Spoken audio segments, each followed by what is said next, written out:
Hi, it's John Clayton again. I thought we'd talk a little bit today about sitting and playing the bass. You can stand or you can sit. A lot of people choose to sit on stools, and that's fine, your choice.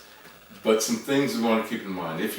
Whether you're standing or sitting, it's all about the comfort of your posture, of how you hold your body.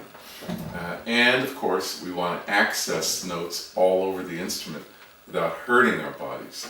The body can bend. It's okay to bend, that's fine, no problem, whether you're standing or sitting.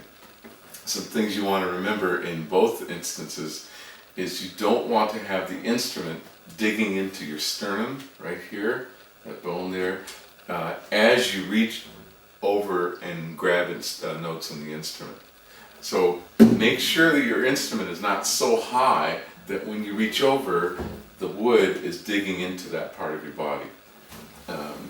You also want to make sure that when you do decide to sit down, that you basically take that comfortable standing posture that you have and you just lower it. One of the things that you'll see a lot of people do is they'll have a stool and they'll sit down on the stool and they'll take their leg, usually their right leg, and bring it up and place it on one of the rungs on the stool. Then they'll bring their instrument into themselves and play. The challenge there, and you can do it, sure, because the body can bend, the body can do all these wonderful things.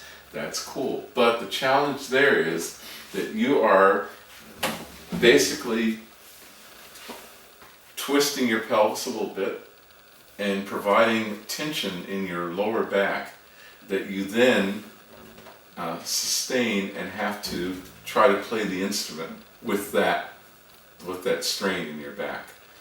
You get used to it, you find a way to alleviate it for a while, but eventually I know a long list of bass players with back problems because rather than take their posture and just lower it, they sat on the stool and brought up one of their legs and held it there and twisted that part of their lower back. So if you are going to use a stool, no matter what the height you choose, try to have both feet on the ground when you sit down to play.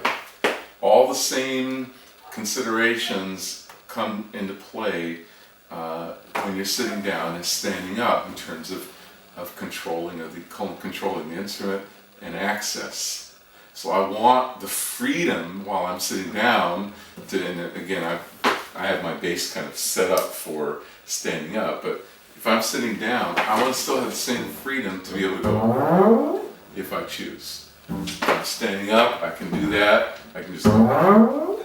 I can let the instrument rest on my body. I can reach my hands over here. If I want to bend, I can. I don't have to. It's my choice. Sometimes it makes more sense physically or for the music, whatever the reasons are. So there's a lot of freedom, but there are also some things that you want to, I think, be aware of. And definitely that's one of them. Sitting down and then making sure that versus this, you have this. Bring the instrument to you. If you need to lower it a little bit, if you need to raise it a little bit, if you need to angle it a little bit differently, experiment and see what feels good. Thanks.